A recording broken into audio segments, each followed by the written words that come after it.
अरे सीधा सीधा लिख दो कि हमें गरीब नहीं पसंद है। जय श्री राम दोस्तों। पूरा भारत बीजेपी के कार्यकर्ता, बीजेपी के सपोर्टर सभी ये जानना चाहते हैं कि आखिरकार बीजेपी अयोध्या में से कैसे हार गई, जबकि अनुमान ये लगाया जा रहा था कि अगर बीजेपी किसी नॉर्मल इंसान को भी वहां पर खड़ा कर देती है तो वो भी आराम से जीत सकता है, मगर इसका तो सब कुछ उल्टा ही हुआ। किसी को भी ये उम्मीद नहीं थी कि बीजेपी अयोध्या में से हार जाएगी, क्योंकि उन्होंने वहाँ पर राम मंदिर का निर्माण किया था, जिसको कम से कम भी 500 वर्षों के बाद बनाया गया था। उन्हें लगा कि ये राम मंदिर बनवाने से वो वोट हासिल कर लेंगे, पर वहाँ की जनता इतनी पागल नहीं थी। आज मैं आपको इसके पीछे का सच बताता हूँ कि बीजेपी वहाँ से क्यों हारी। तो चलिए बिना देरी किए मैं आपको कुछ दिखाता हूँ। अयोध्या में 2200 से ज्यादा दुकानें, 800 से ज्यादा घर, 30 मंदिर और 9 मस्जिद और 6 कब्र के आसपास को बस तोड़ दिया गया एक राम पथ बनाने के लिए। देखिए, इसका टेम्पल के साथ, भव्य राम मंदिर के साथ भी कोई लेना देना टेक्निकली नहीं है, लेकिन आपको तो हर चीज का परिवर्तन करना है, आपको तो हर चीज को मॉडर्नाइज करना है, आपको तो टूरिस्ट के लिए सारी facilities. You should know what is happening in Ayodhya now. चौड़ीकरण, नया घाट से लेकर शहादतगंज तक 14 किलोमीटर लंबा रामपथ बनाया जा रहा है, जिसके लिए सैकड़ों घरों और दुकानों को तोड़ा जा रहा है। इस रास्ते में आने वाली 30 मंदिरों और 12 मस्जिदों को भी हटाया जाएगा। अयोध्या की जनता चाहती थी कि ये बात आप तक पहुंचाई जाए, तो मैंने पहुंचा दी। वैसे हर सिक्के के 2 पहलू होते हैं, ये किसी के लिए विकास है तो किसी के लिए विनाश। आप लोग विकास कर रहे हैं, कैसा विकास हो रहा है? ये कैसा विकास है? राम जी का मंदिर बनवा के सबके घर को तोड़ दो। इस तरह का अन्याय, अत्याचार कितना नाम।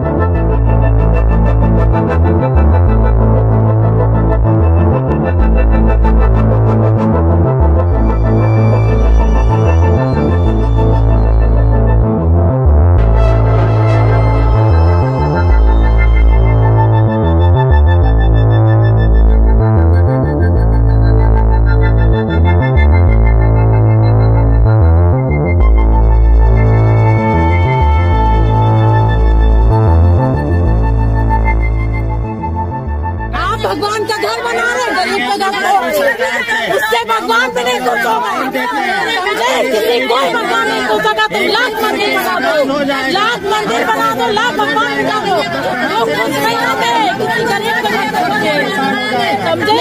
आप भगवान का मंदिर बनाएंगे, मस्जिद बनाएंगे, लेकिन गरीब का झोपड़ा तोड़ के कोई भगवान नहीं खुश होगा, उसमें भगवान नहीं बैठेंगे।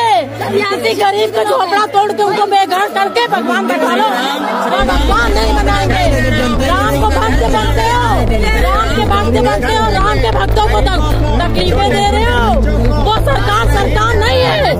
जब एक पत्थर की भगवान की इतनी इज्जत, जीते जाते इंसानों की इतनी बेकदरी, वो सरकार नहीं है जो गरीबों को बेघर कर दे, जो बेसहारों को सहारा छीन ले। वो सरकार नहीं है।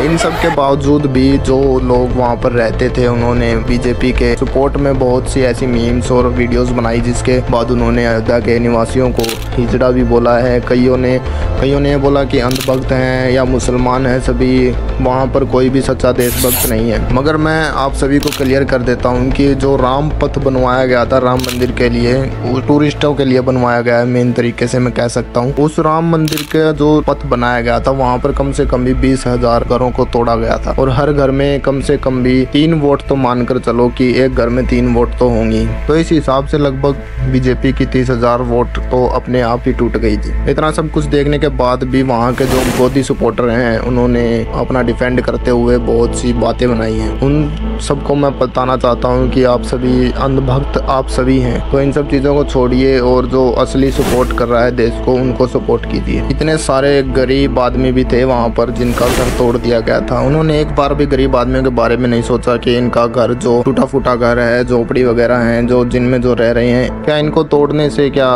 हमारे श्री राम जी खुश होंगे? ये सब कुछ कोई नहीं सोचता है। बस सोचते हैं सिर्फ पैसा कहाँ से आ सकता है। राम मंदिर को बनवाने के पीछे उनकी कोई श्रद्धा या वो राम जी से प्रेम नहीं करते हैं। उनका सिर्फ एक ही मोटिव है कि पैसे कैसे आ सकते हैं। और जो हिंदू मुस्लिम करके जो ये लोगों को भड़का रहे हैं ना, ये सब कुछ गलत चीजें कर रहे हैं। वहाँ के लोग आप वीडियो में देख ही सकते हैं कि कितने परेशान दिखाई दे रहे हैं। इन लोगों की आत्मा दुखाकर कोई कैसे ही खुश रह सकता है। मेरे हिसाब से तो सबसे बड़ी गलती बीजेपी की यही थी कि उन्होंने 20,000 या जितने मंदिर मस्जिद तुड़वाए हैं, उन सब के कारण ही बीजेपी वहाँ पर बुरी तरह से आ रही है। हाँ, अगर बीजेपी ये काम नहीं करती तो बीजेपी को हराने वाला वहाँ पर कोई भी नहीं था। बीजेपी 100% वहाँ पर आती। मेरे हिसाब से तो यही रीजन है जिसके कारण बीजेपी वहाँ पर नहीं आई और वहाँ पर हार गई। अगर आपके अनुसार कोई और ऑप्शन था जिसके कारण वो आ रही है तो मुझे आप बता सकते हैं। आप अपनी राय भी दे सकते हैं। तो ठीक है दोस्तों, जय श्री राम। चैनल को सब्सक्राइब जरूर कर देना।